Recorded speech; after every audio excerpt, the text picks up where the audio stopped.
குரு வாழ்க, குருவே துணை. வணக்கம், நான் உங்கள் ஆத்ம தோழி லலிதா.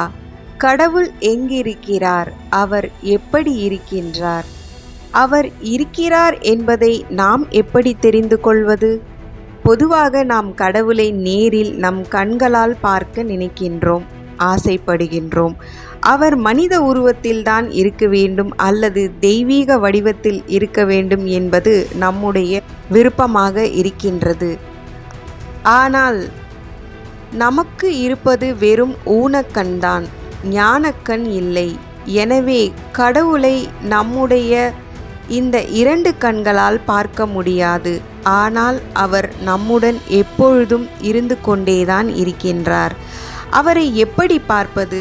முதலில் பார்ப்பது என்பதிலிருந்து சற்று விலகி எப்படி உணர்வது என்று யோசியுங்கள். நம்மை சுற்றியும் நமக்குள்ளும் காற்று சுழன்று கொண்டேதான் இருக்கின்றது. இந்த காற்றை நம் கண்களால் காண முடியுமா? ஆனால் உணர முடியும் அல்லவா? குளிர்ந்த காற்று, வெப்ப காற்று, ஈரப்பதம் கொண்ட காற்று என நம் தோலை கொண்டு உணர முடியும் அல்லவா? இறைவன் வெறும் சிலைகளில் மட்டும்தான் இருக்கின்றாரா? கோவில்களில் மட்டும்தான் இருக்கின்றாரா?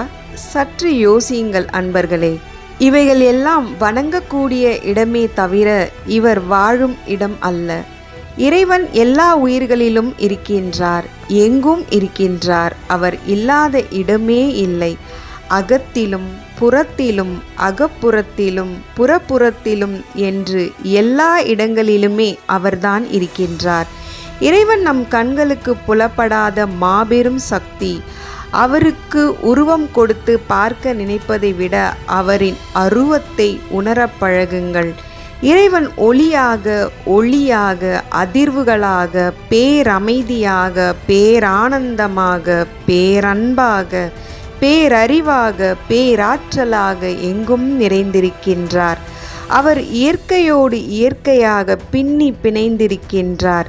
இறைவன் அலை ஓசையிலும், நதி ஓசையிலும், இடி முழக்கத்திலும், காற்றின் ஓசையிலும், கோவில் மணி ஓசையிலும், மனதை வருடும் இசையிலும், இலையின் சலசலப்பிலும், வண்டின் ரீங்கார ஒலியிலும், இதயத்தின் லப்டப் ஓசையிலும் ஓம்கார நாதமாக இருக்கின்றார். அவர் சூரிய ஒளியிலும், சந்திர ஒளியிலும், மின்மினி பூச்சி ஒளியிலும், நம் கண்களின் ஒளிக்குள்ளும் நிறைந்து இருக்கின்றார்.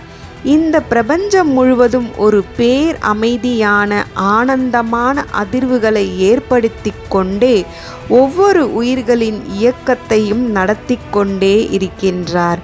இந்த இயற்கை அழகிலும் பஞ்சபூதங்களிலும் அவர் தன்னை வெளிப்படுத்தி கொண்டே இருக்கின்றார். நமக்குள் இருக்கும் இந்த கேட்டல், முகர்தல், ருசித்தல், பார்த்தல், உணர்தல் வழியாகவே இறைவனை உணர முடியும். நம்மை சுற்றி கேட்கும் அனைத்து ஒளி சத்தத்திலும் இறைவனின் பேச்சு குரலை கேட்டு உணரலாம். இறைவன் படைப்பில் இருக்கும் ஒவ்வொரு நறுமணத்திலும் இறைவனை முகர்ந்து பார்க்கலாம்.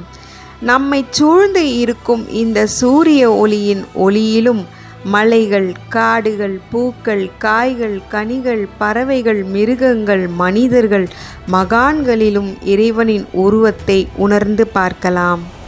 புலகாங்கிதம் அடையும் வெப்பம், குளிர்ச்சி, சுகமான தீண்டல், ஆனந்தம், இன்பம் போன்ற உணர்வுகளின் மூலம் இறைவனின் வருடலை உணர முடியும்.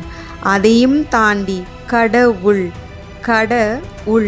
அதாவது உன்னை தாண்டி உனக்குள் கடந்து உள்ளே சென்று பார்க்கும்போது வெளியே உணர்ந்த அனைத்தும் உனக்குள்ளேயும் இருந்து அவர் இருப்பை உனக்கு தினம் தினம் உணர்த்தி கொண்டுதான் இருக்கின்றார்.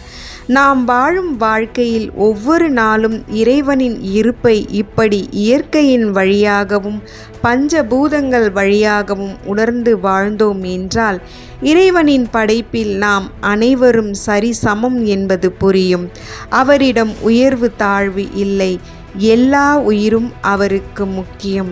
ஏனென்றால் எல்லாமே அவரின் படைப்பு மட்டுமே.